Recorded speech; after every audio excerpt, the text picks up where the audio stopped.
राजकारण करायलाही मजा येते आणि त्याच्यामुळे मी त्या नजरेनेच नेहमी देवेंद्रजींकडे पाहिलेलं आहे, खूप आदराने पाहिलेलं आहे. पण जेव्हा त्यांनी पहिलं वक्तव्य केलं ना, की मी 2 पक्ष फोडून आलो, ते मला अस्वस्थ करणारं होतं. आणि 2 पक्ष फोडून मी आलो, हे देवेंद्रजी से उम्मीद न थी.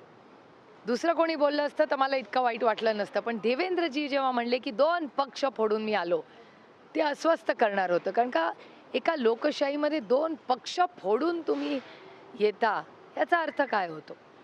हा पहिला मुद्दा.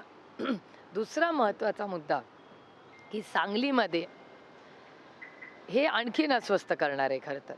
सांगलीमध्ये अजित पवारांनी एक भाषण केलं आणि त्या भाषणात जे मी तुमच्या सगळ्यांच्या चॅनलवर पाहिलेलं आहे, तुम्ही हे दाखवलं आहे आणि एक नाही वारंवार दाखवलेलं आहे. त्या चॅनलमध्ये त्या चॅनलच्या भाषणामध्ये सांगलीला अजित पवारांनी जे भाषण केलं, त्याच्यात अजित पवार असं म्हणाले, की देवेंद्र फडणवीसांनी अजित पवारांना घरी बोलवलं, एक फाईल दाखवली आणि त्या फाईलवर इन्क्वायरी लावायची फायनल सही ही देवेंद्र फडणवीसांची होती.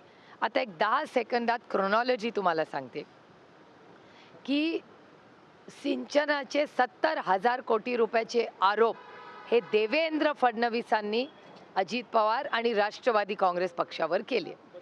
ह्याची इन्क्वायरी झाली पाहिजे. हा सगळ्यात पुढाकार आणि आरोप करण्याचा जो कार्यक्रम केला, आरोप प्रत्यारोप झाले, त्याचा पुढाकार हा देवेंद्र फडणवीसांनी घेतला. आरोप झाले, इन्क्वायरी लागली, आमचं राज्य गेलं, देवेंद्र फडणवीस या राज्याचे मुख्यमंत्री झाले. त्यांनी शपथ घेतली गोपनीयतेची. हे सगळ्यात महत्त्वाचा मुद्दा आहे.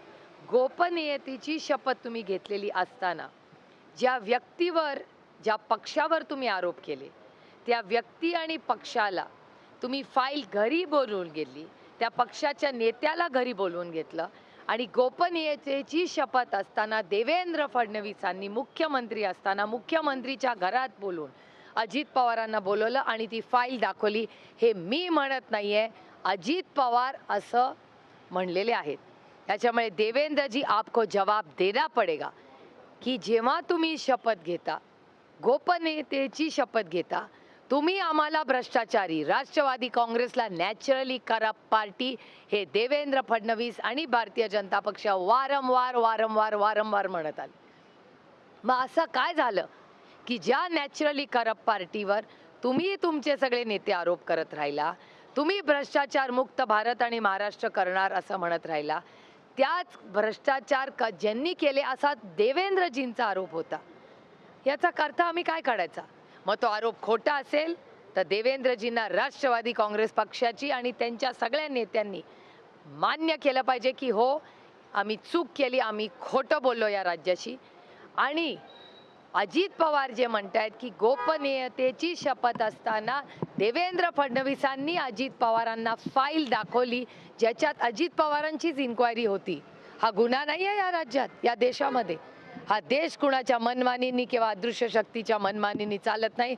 हा देश कैलासवासी आपल्या सगळ्यांचेच प्रिय भारतरत्न डॉक्टर बाबासाहेब आंबेडकरांच्या संविधानाने चालतो. अजित दादा म्हटले की मी 12